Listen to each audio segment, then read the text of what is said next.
Ini merupakan sebuah fenomena. Fenomena ini kita sendiri tidak pernah mempercayainya.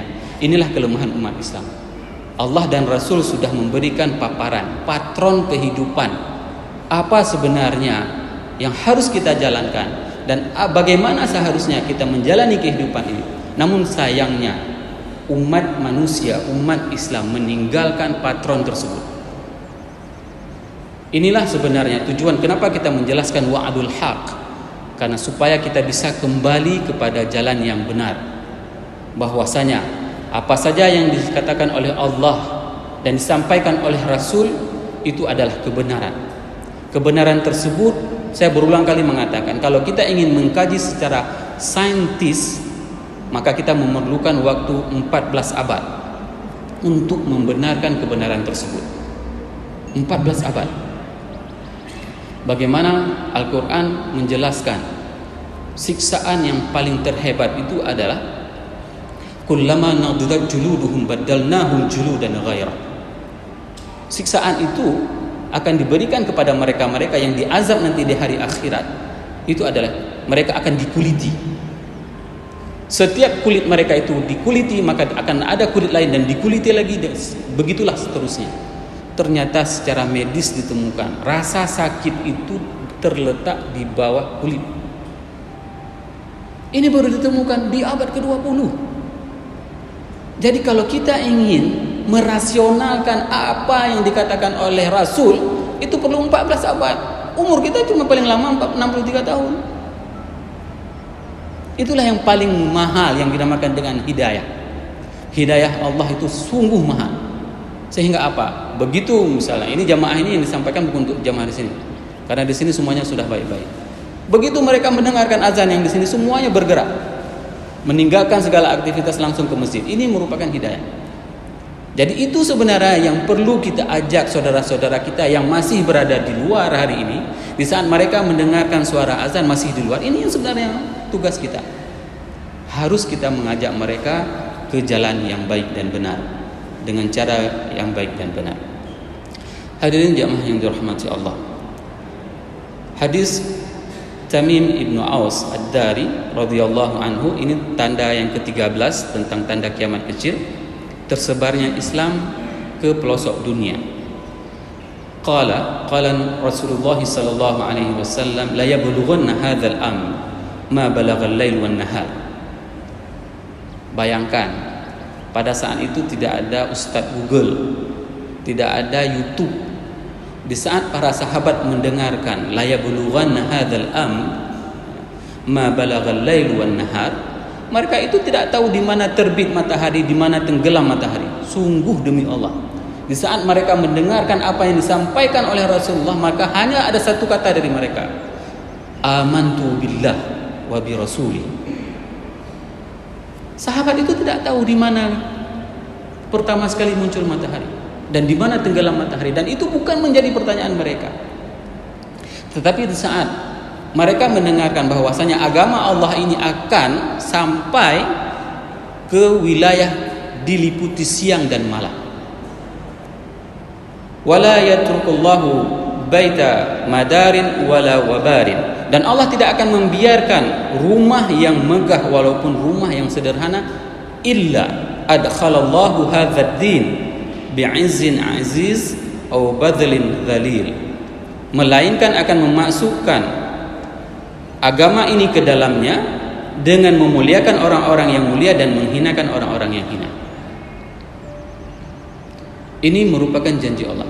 Allah akan memasukkan syiar agama Islam ini ke seluruh pelosok dunia, baik ke rumah megah maupun ke rumah sederhana. Bagaimana pemahaman rumah megah maupun rumah sederhana? Dulu orang tidak tahu, apalagi kami waktu kami tahun 90-an, sewaktu kami datang ke Mesir, sewaktu kita bilang, "Antum min fin?" Dari mana kalian? Indonesia. Di sana ada keledai, katanya. Itu pertanyaan orang Mesir. Ada Honda. Kenapa? Karena pada saat itu tahun 90-an belum ada yang dinamakan dengan al-fadaiyat. Belum ada parabola siaran televisi, itu belum begitu canggih. Dan hari ini terbukti pelosok manapun di negara Skandinavia sekalipun itu kita bisa mengakses siaran Islam. Apalagi misalnya kita merekam dengan rekaman seperti ini, kita mengupload ke YouTube. Siapapun, dimanapun mereka berada, mereka akan dapat mengakses agama Islam. Ini merupakan sebuah janji yang dikatakan oleh Rasulullah SAW kepada kita, bahwasanya akan masuk agama Islam ini ke seluruh pelosok bumi, baik ke rumah megah maupun ke rumah sederhana. Maka sungguh benar apa yang dikatakan oleh Rasulullah SAW. Azza yu'izzullahu bihil Islam wa dzalla yudhillullahu bihil kufr. Allah memuliakan dengan Islam dan menghinakan karena menghinakan akibat kekafiran.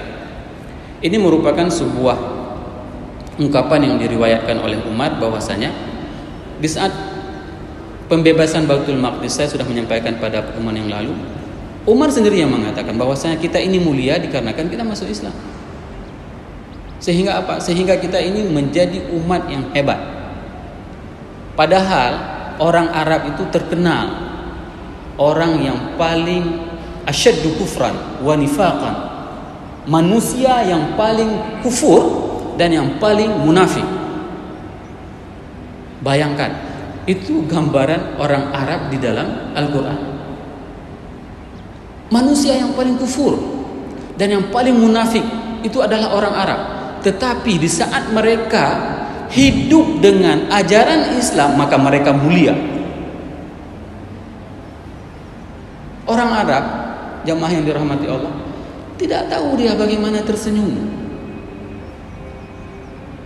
Ya, tidak seperti orang Indonesia. Orang Indonesia orang yang rumeh-rumeh semuanya, merupa orang ken senyum. Arab itu tidak ada senyum. Sehingga apa? Nabi mengajarkan senyum kepada mereka. Bersenyumlah kamu kepada saudaramu, maka itu adalah sedekah. Bayangkan, senyum saja mereka tidak tahu bagaimana.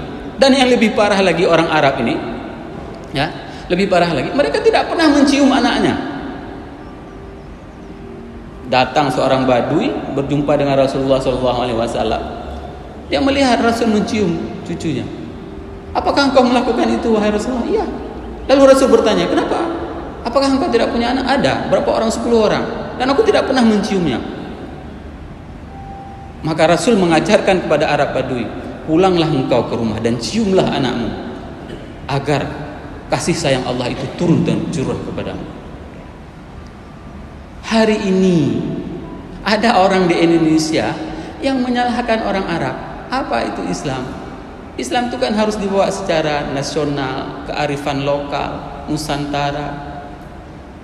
Itu sakit, ya, sakit. Kenapa? Karena Allah lah yang memilih risalah ini sesuai dengan pengetahuan Allah. Maka Allah lah yang akan menempatkan untuk orang Arab. Karena apa?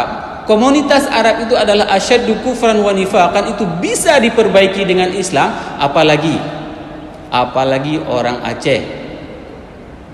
Kalau orang bilang bangsa terlebih di dunia, menyekenang betul dengan ajaran Islam. Kalau seandainya benar-benar diterapkan ajaran Islam, maka itu akan lebih lurus lagi.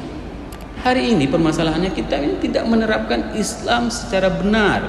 Ini yang membuat kesalahan kita terhadap Islam. Hadirin jamaah yang dirahmati Allah, hadis tersebut riwayat Imam Ahmad dan Imam Tabari dan Baihaqi, wasahahu Hakim dan Albani. Nah, yang menjadi permasalahan itu adalah di saat kata-kata yang diucapkan oleh Rasulullah SAW itu sekitar orang yang mendengarkannya itu adalah 100.000. Dengan tingkat knowledge, pengetahuan mereka itu ya rata-rata tidak mengetahui tentang teknologi. Ini yang kita ingin sampaikan. Begitu juga di saat mereka mendengar perkataan Allah, wa taral jibala tahsabuha jamidah. Mereka melihat gunung tahsabuha jamidah, kokoh. Kenapa?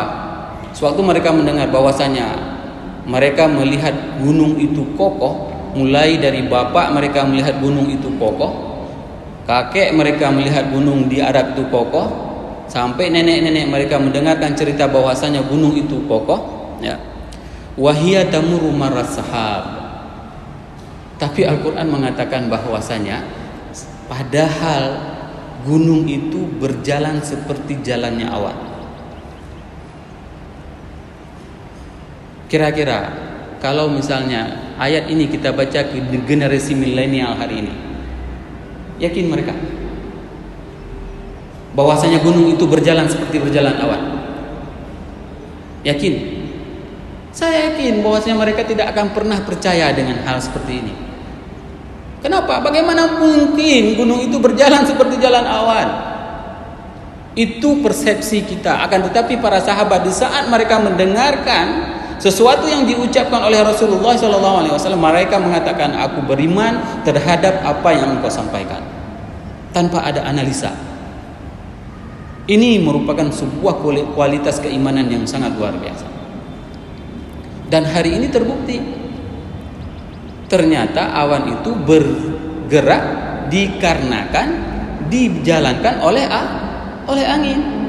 Begitu juga dengan gunung. Gunung itu bergerak, bukan bergerak sendirinya, tapi digerakkan karena lempengan bumi bergerak. Baru diketahui secara saintis di abad ke-20.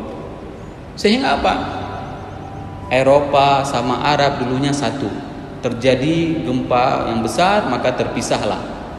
Begitu juga dengan Pulau Jawa dengan Pulau Sumatera. Dulunya adalah satu. Maka ada gunung yang bergerak, memisahkan antara satu pulau dengan pulau yang lain. Ini penjelasan wahia tamurru marras sahab. Ini sebenarnya hal-hal seperti ini, inilah yang kita katakan dengan wa'dul haq, janji pasti dari Allah. Sehingga apa? Seharusnya apapun yang kita terima dan kita dengar dari Al-Quran dan hadis itu memang harus kita terapkan dalam kehidupan kita, karena itu adalah untuk kebaikan kita, untuk kesuksesan kita. Kalaulah kita meninggalkan itu, maka kita juga akan kehilangan dengan kesuksesan.